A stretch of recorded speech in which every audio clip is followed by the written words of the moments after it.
ಎಲ್ರಿಗೂ ನಮಸ್ಕಾರ. ಎಲ್ಲರಿಗೂ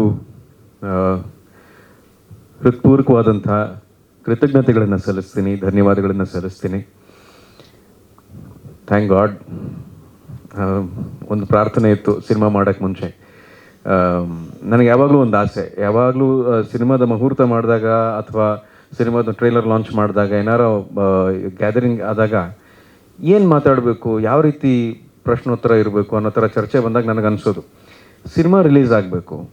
ಸಿನಿಮಾ ರಿಲೀಸ್ ಆಗಿ ಅಟ್ಲೀಸ್ಟ್ 2 ವಾರ ಚೆನ್ನಾಗಿ ಓಡಬೇಕು. ಆಮೇಲೆ ಕೂತ್ಕೊಂಡಾಗ ಮಾತುಕತೆ ಚೆನ್ನಾಗಿರುತ್ತೆ, ಒಂದು ಚರ್ಚೆ ಇರುತ್ತೆ, ಏನೋ ಒಂದು ಈ ಅನುಭವದ ಬಗ್ಗೆ ನಾನು ಹೇಳ್ಕೋಬಹುದು. ಇವಾಗ ಸರ್ ಹೇಳಿದ್ರು ಲೊಕೇಶನಲ್ಲಿ ಶೂಟ್ ಮಾಡಿದಂಥ ದಿನಗಳು, ನಮ್ಮ ಯೂನಿಟ್ನವ್ರು ನಮಗೆ ಸಪೋರ್ಟ್ ಮಾಡಿದಂಥ ದಿನಗಳು, ಆ ಸಂದರ್ಭ ಎಲ್ಲ ಹೇಳಿದಾಗ ಬಹಳ ಖುಷಿ ಆಗುತ್ತೆ. ಯಶಸ್ಸಿನ ಜೊತೆ ಬರೋದು ಯಶಸ್ಸಿಗೆ ಕೊಡಬೇಕಾಗಿರುವಂಥ ಗೌರವ, ಅದ್ರ ಬಗ್ಗೆ ನಾವು ಇಟ್ಕೋಬೇಕಾಗಿರುವಂಥ ಜವಾಬ್ದಾರಿ ಅಂತ ನಾನು ಹೇಳೋದಕ್ಕೆ ಇಷ್ಟಪಡ್ತೀನಿ. ಅದು ಇವತ್ತು ನಮಗೆ ಗ್ರೇ ಗೇಮ್ಸ್ ಸಿನಿಮಾ 25ನೇ ದಿನ ಆಗಿರೋದು ಸತ್ಯ. ಗಂಗಾಧರ್ ಸರ್ ಹೇಳಿದಾಗೆ ವರ್ಡ್ ಆಫ್ ಮೌತ್ ಅಂತ ಏನಿದೆ, ಜನ ಅದನ್ನು ಬಹಳ ಇಷ್ಟಪಟ್ಟು ತಮ್ಮ ಮನಸ್ಸಿನಾಳದಲ್ಲಿ ಅದನ್ನು ಪ್ರಶಂಸೆ ಮಾಡಿ ಜೊತೆಲಿರೋರಿಗೆ ಸಿನಿಮಾ ನೋಡಿ ಅಂತ ಹೇಳ್ತಾರಲ್ಲ, ಅದು ನಾವು ನೋಡುವಂಥ ಯಶಸ್ಸು ಅಂತ ನನಗನ್ಸುತ್ತೆ. ಅದು ನಮಗೆ ಈ ಗ್ರೇ ಗೇಮ್ಸ್ ಸಿನಿಮಾದ ಮೂಲಕ ಸಿಕ್ಕಿರೋದು. ಎಲ್ಲರ ಶ್ರಮ, ಎಲ್ಲರ ಶ್ರದ್ಧೆ, ಎಲ್ಲರ ಪ್ರೀತಿ ಸಿನಿಮಾ ಬಗ್ಗೆ ಅಂತ ನಾನು ಹೇಳೋದಕ್ಕೆ ಇಷ್ಟಪಡ್ತೀನಿ. ನಮ್ಮ ಎಲ್ಲ ಇಡೀ ಟೀಮ್ ಪ್ರತಿಯೊಬ್ಬರಿಗೂ ಕೂಡ ನಾನು ಕೃತಜ್ಞತೆ ಹೇಳಬೇಕು. ಆ್ಯಂಡ್ ಮುಖ್ಯವಾಗಿ ನನಗೆ ಈ ಅವಕಾಶ ಕೊಟ್ಟಿರುವಂಥ ಗಂಗಾಧರ್ ಸರ್ಗೆ ಹಾಗೂ ಆನಂದ್ ಸರ್ಗೆ ನಾನು ಚಿರಋಣಿ. ನಾನು ಈಗ ತಾನೇ ಹೇಳ್ತಿದ್ದೆ, ಒಂದು ಸಿನಿಮಾದ ಯಶಸ್ಸು, ಅದರ ಸಕ್ಸಸ್ ಮೀಟ್ನ ನೋಡಿ ಕಾಲ ಆಗೋಯ್ತು ಅಂತ ನನಗೆ ಅನ್ನಿಸ್ತಾ ಇತ್ತು.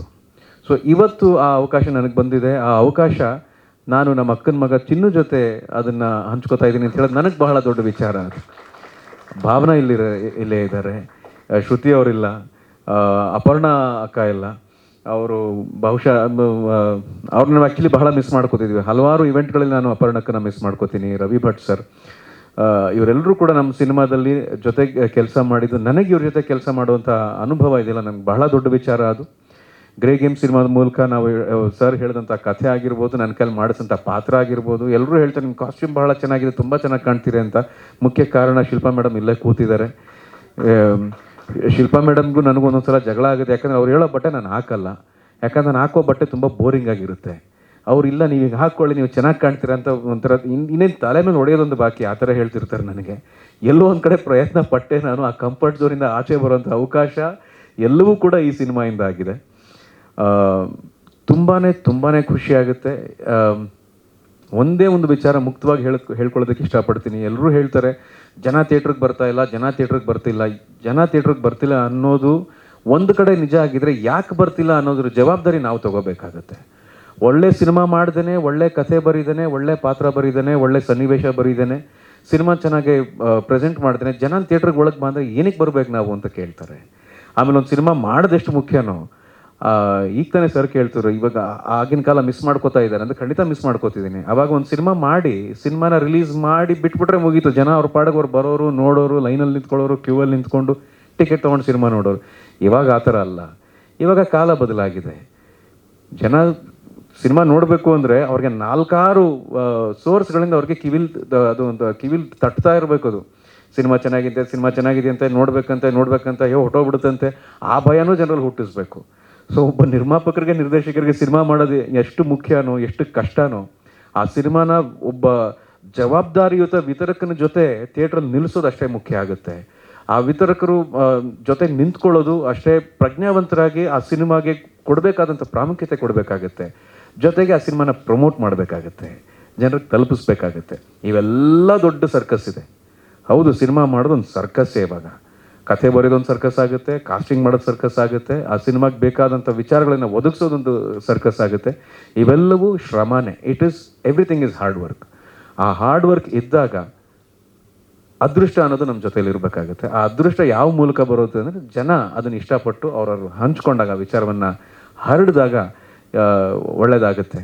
ಸೊ ಖಂಡಿತ ಜನ ಥಿಯೇಟ್ರಿಗೆ ಬರ್ತಾರೆ, ಖಂಡಿತ ಒಳ್ಳೆ ಸಿನಿಮಾಗಳನ್ನ ಮಾಡ್ತೀವಿ.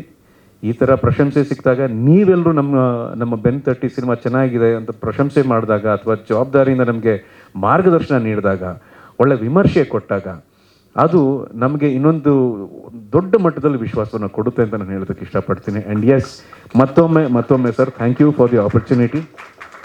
ಇದು ನನಗೆ ಸ್ವಲ್ಪ